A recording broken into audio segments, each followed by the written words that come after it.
As I said in my letter to Minister Farrakhan, when this began, when these incidents in Grays Ferry began, I did not know Rodney Muhammad except by reputation. And over the past 3 or 4 weeks, my respect for him has grown. For the intensity of his beliefs, for the decency of his soul,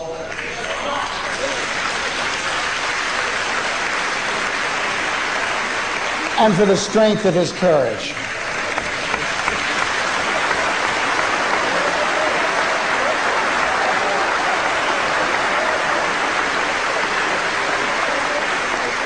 And next, I'd like to thank the Nation of Islam here in Philadelphia.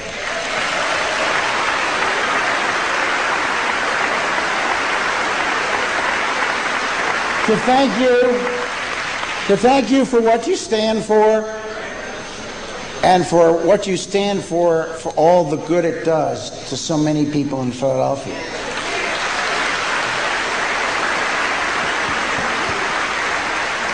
And if there's anybody out here in Philadelphia or Pennsylvania or the United States of America who doesn't know, this is a faith that has as its principles the family. This is a faith that doesn't just talk about family values, it lives family values.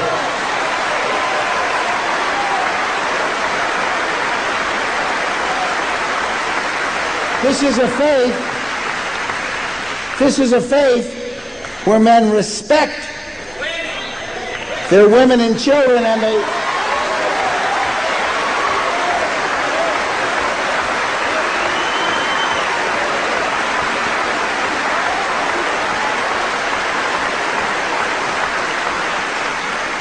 they manifest that faith by staying in the home with them.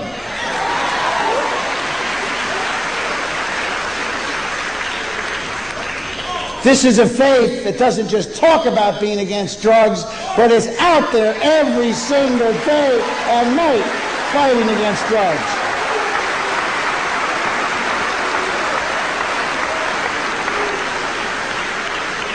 This is a faith that just doesn't talk about the value of education. It imbues in their children and their schools that education is the way to opportunity, a lesson that all Americans can learn.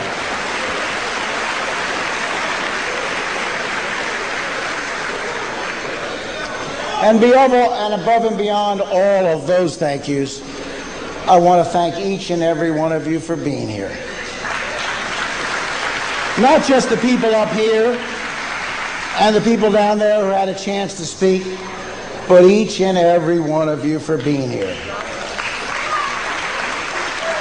And there are some extraordinary people here who weren't invited, aren't members of the Nation of Islam, and just came because they wanted to be here and they wanted to make a statement.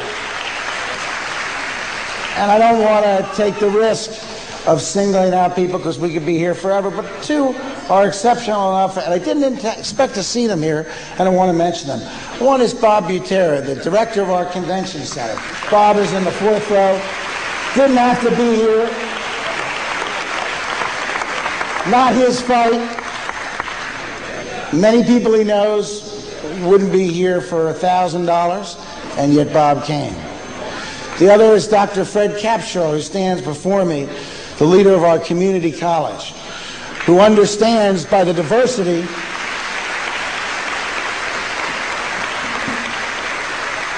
of community college that diversity can be a great strength to all of us. And I appreciate Fred and Bob and every one of you for being here, because your presence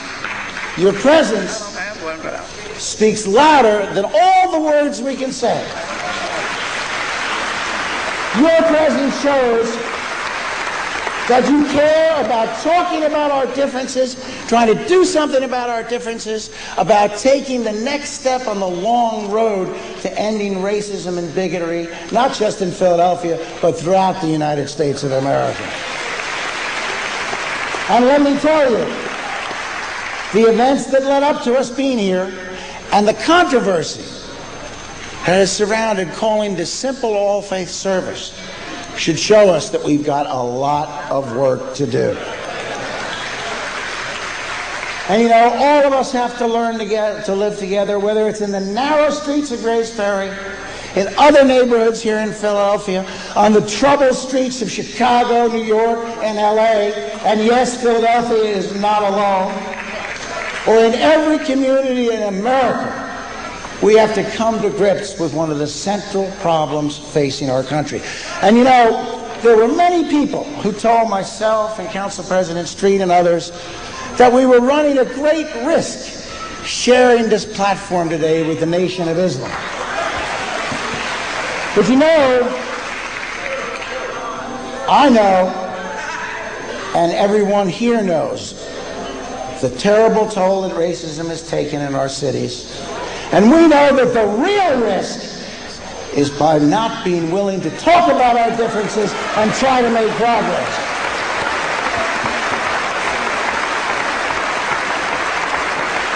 And if everyone cares about ending racism, and I believe they do, if everyone cares, they should have been here. They should have been here to talk, and they should have been here to listen.